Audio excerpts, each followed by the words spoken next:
Hey, what's up guys? Ken here from the Retro Toyscapades channel in Malaysia. I'm doing up more reviews on the new mini comics that come packaged with the MOTU Origins figures. And today's review is on the mini comic that comes packaged with the very first wave of MOTU Origins figures. This was the first time that we got reintroduced to the new mini comic format, smaller in length than the vintage ones, and now with only 6 pages of story. But still definitely great to have these back, guys.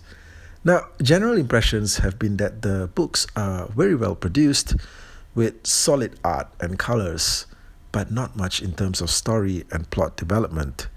But we'll get into that as we get into the review for Beast Barrage.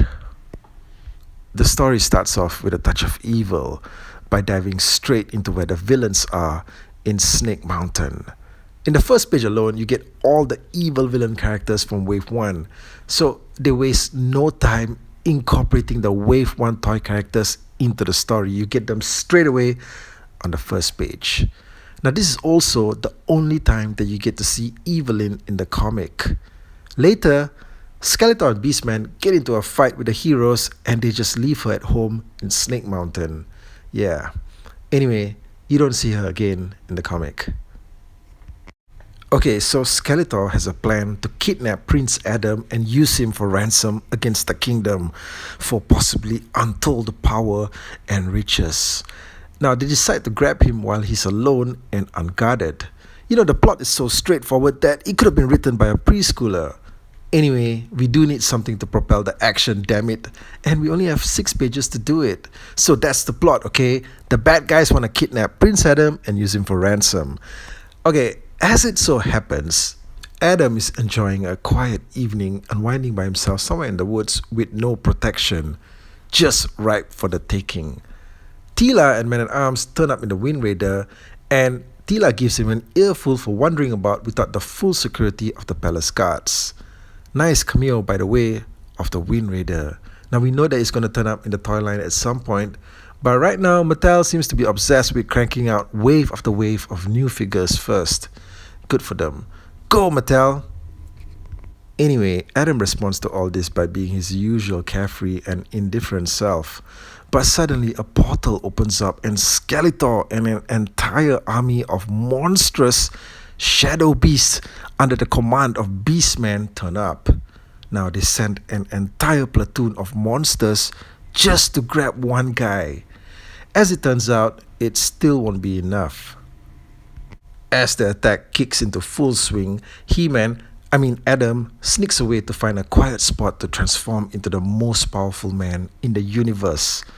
Now, this is the first ever mini comic, so you know that they're going to give us a full and completely satisfying sequence of the transformation. Adam holds up his mighty sword and screams, "By the power of Grayskull, I have the power!" By the time He-Man arrives on the scene, you know that it's basically game over. He thrashes everyone without breaking a sweat. Now, there's no danger, no sense of an actual threat to him. He just cleans up the scene and leaves the bad guys lying flat in a nice tidy pile. No problem. There's even this scene of him swinging one of the shadow beasts about like a bolster pillow. The shadow beast is supposed to be this huge, hulking, towering beast. But in this shot here, it looks like a baby seal being swung about by He-Man.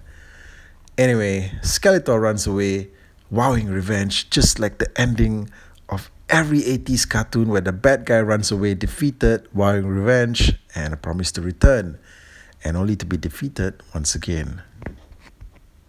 So that's the gist of the first issue. All in is just a show of strength from He-Man. The last page is actually devoted to a cross-sell of the toys, which is also what you would get on the toy packaging card back. Now, I can't help but feel that the space would have been better devoted to just one more page of story. You know, the problem with the mini comic, and even the ones that will come in the other waves, is that there's just nothing memorable about them. Now, the vintage mini comics from the 80s, however, now those were books that you could actually print into monthly comic books. The quality was of such a high level, in fact, that they would have actual comic book writers and artists from the business working with them. However, if I must say, is one aspect of the story that did get me excited, and that was the use of the Shadow Beast creatures. Now, I know that these monsters were featured somewhere in the classic 80s cartoon, but honestly, I don't really remember them from that.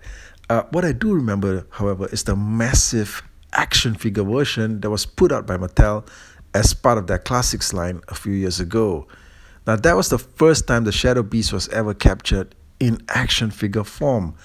And I'm fascinated by the figure, man. The design, the size, everything. Now, I don't own the figure just yet, okay? I don't own one yet in my collection, but I will, all right? Someday. Anyway, that's the review, guys. I hope you enjoyed it. Leave me a comment and let me know your thoughts, okay? Let me know if you want to see more of these reviews. Leave me a request and I'll see if I can get it done. As always, thanks for joining me, and I'll catch you guys again real soon.